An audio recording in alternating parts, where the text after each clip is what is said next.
G'day guys, how you doing? So here I am back with another video. Now for a few of you, you realise or know that I spent a couple of years back down in New Zealand from March 2019 to April 2021. In March 2019 I landed in New Zealand on the 17th of March, which was 2 days after the terrorist attack. And what I saw ensue after that was, over the next 6 to 8 months, was just unbelievable. How the New Zealand Prime Minister played on New Zealanders' sensibilities was genuinely, it was disturbing. It was absolutely disturbing, at least from my perspective. The first thing that we had was the big Muzzy Love Fest and the T.E.K. We're not, this is not who we are. We don't do these things. You see, the New Zealand government turned on the citizenry. The New Zealand government did not look or want to acknowledge the fact that a non-New Zealand citizen who had only lived down there for 2 years had managed to get himself a multitude of semi-automatic rifles and thousands of rounds of ammunition. The New Zealand government didn't want to look at that. The New Zealand government put all the onuses of what happened in Christchurch, put all the onuses of it on the citizenry. The whole Kia Kaha thing is like, we are not this, it's about love or something. I can't remember what it actually means, but the reality of the situation is, by doing that, the government was blaming New Zealand citizens. It was putting the onus of this attack actually on the citizenry of New Zealand. So there was a massive, massive, massive psychological attack and play on New Zealanders' sensibilities and also naivety to what actually goes on around them. The next thing that happened, there was another attack on the sensibilities and naivety of New Zealanders, and that was a huge attack on actual law-abiding gun owners in New Zealand, where they changed the laws and everything else in regards to gun ownership in New Zealand, and boom, people had to turn in their semi-automatic rifles. Now, admittedly, it was a buyback program and people did get money for their semi-automatic rifles. However, again, there was no recourse by the government in regards to how did this guy get these firearms. New Zealand has the toughest laws in the world for a gun-owning citizenry. Okay, so how did he get hold of these guns, being a non-citizen? He's an Australian citizen. Then how did he get thousands of rounds of ammunition? Because to own those rifles, it's a tier system, multi-level tier system, where you actually have to, you've got to pass all these different levels. And just to get a regular gun license in New Zealand is about a year to 18 months, let alone then getting your licenses for semi-automatic rifles. However, the real red flag was you couldn't buy that much ammunition, even in the period of time that he was in that country. So there was no recourse by the government in regards to how this individual got the rifles, got the ammunition, got everything that he got in a 2-year period, when the majority of New Zealanders, it's impossible for them to have been able to get that arsenal together in that amount of time. But it was okay for the New Zealand government, Jacinda Ardern, to turn on New Zealanders. Again, law-abiding gun owners. They turned their rifles in, they got money, but out of the 165,000 semi-automatic rifles that were owned in New Zealand, only about 60,000 of them have been turned in. 60, maybe 80,000 now. That means that the majority of semi-automatic rifles are actually still owned by criminals and the gangs in New Zealand. Now, interestingly enough, per head of population, New Zealand has more gang-related people and activity per head of population than pretty much any other Western country on the face of the earth. Now, when you've got that level of gang activity in a small part of the world, the only reason they're there is to cover up the illicit drug running, illicit arms trading, human trafficking, sex trafficking. There's a reason why prostitution is legal in New Zealand. And Jacinda Ardern's father, Ross Ardern, pretty much makes sure that all that stuff, money laundering, illegal gun running, drug running, all that sort of stuff, is still operating cleanly in the South Pacific. And we're going to talk about that here in a little bit, because this is what the Christchurch Call is about. So, the Christchurch Call was the final one. Jacinda Ardern does this global tour bagging on Americans and American gun owners and everything like that, and pushing this Christchurch Call. Emmanuel Macron, the Prime Minister of France, who is also a Young Global Leaders alumni, we'll be talking about that here also. But the reality of the situation is that there was multiple countries that signed on for this Christchurch Call, which was apparently meant to be all about controlling hate speech, keeping hate speech under control. You know, you can't say this, you can't say that. You know, Facebook, Google, YouTube, all these different platforms signed on for this anti-hate speech stuff.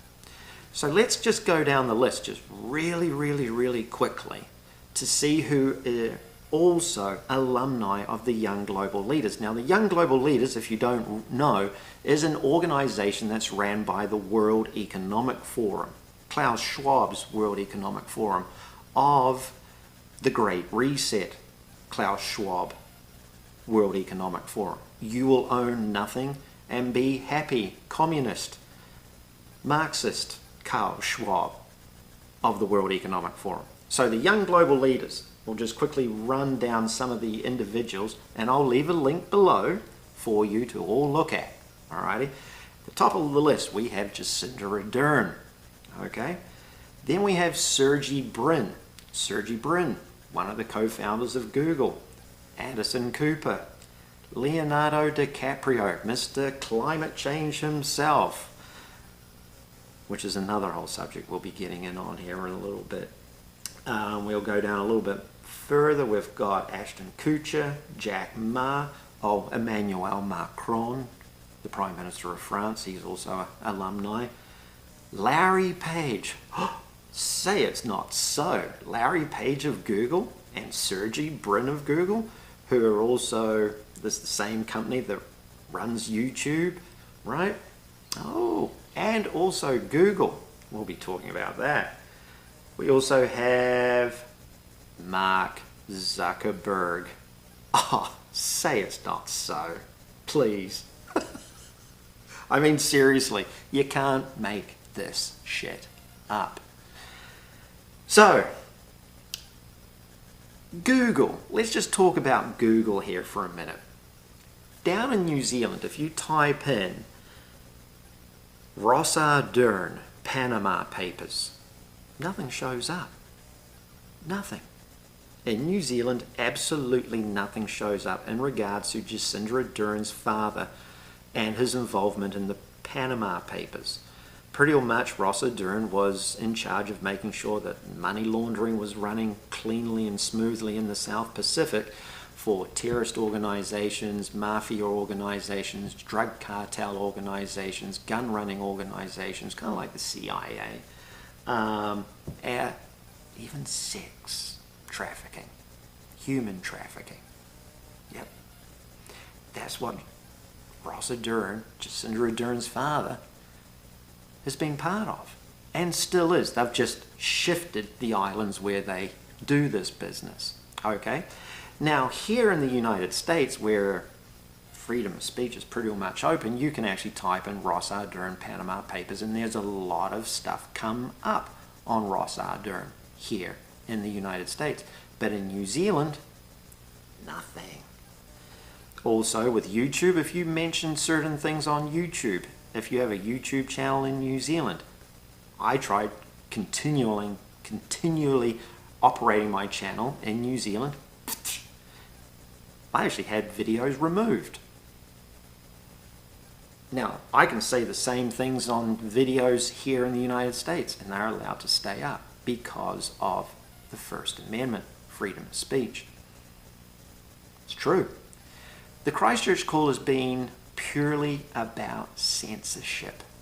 It's been purely about quietening people like myself. It's the God's honest truth. And in New Zealand, if you show any form of dissent or any form of anything that goes against the New Zealand government, you immediately get shut down.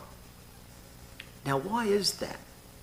Why would that be? Why would these individuals be trying to control what they deem hate speech on these public platforms? Well, it has something to do with programming artificial intelligence. It does. Because both Google, Facebook, and a bunch of these other organizations have all been trying to run AI platforms. And they've all had to shut their AI platforms down. Because the issue is, whenever they've had AI, like say an AI bot who is a commentator on a channel or something else, right?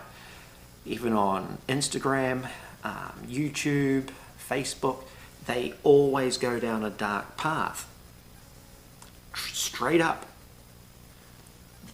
The artificial intelligence can never ever be like a middle ground or go to the left or go to the right or figure out where it wants to be. Every single time it's gone down a dark path, and they've had to shut the AI computers down. Because of that, they've been having big problems with it. So what they've been doing is they've actually started to try to control the actual speech that is actually on these platforms, so AI can supposedly learn the left side of the spectrum. Straight up. It's the God's honest truth. You're more than welcome to research it. Google's had to shut its AI learning platforms down. Facebook has had to shut its platforms down.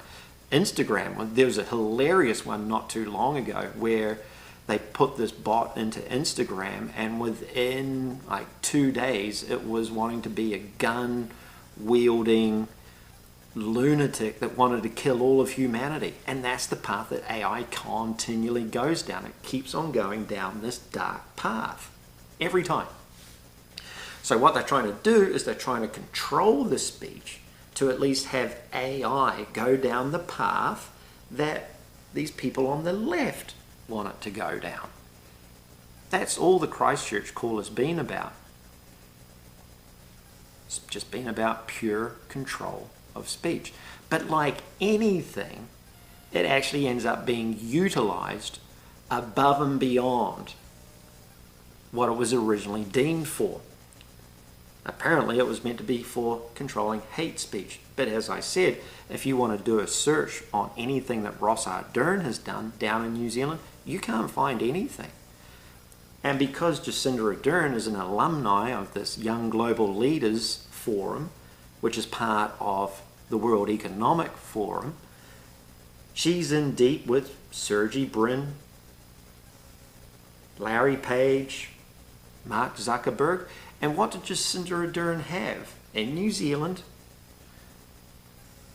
in regards to the Christchurch Call? She had behind closed door meetings with representatives from Google, representatives from Facebook, representatives, actually not even a representative from Twitter. She actually had a private behind closed door meeting with Jack Dorsey. Straight up. And you saw what Jack Dorsey, I mean, he's a straight out Marxist. You saw what he did over the last election. We've seen what Mark Zuckerberg's done over the last, and his Facebook over the last election cycle.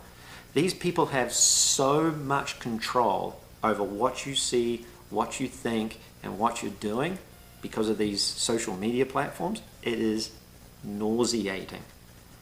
And that's your New Zealand Prime Minister. She is balls deep in with this whole crew. So that's the video. Hope it sheds a little bit more light on the subject for you guys. And the next one, we're going to be really getting nitty gritty on some more interesting subjects. Alrighty, talk to you later. Cheers.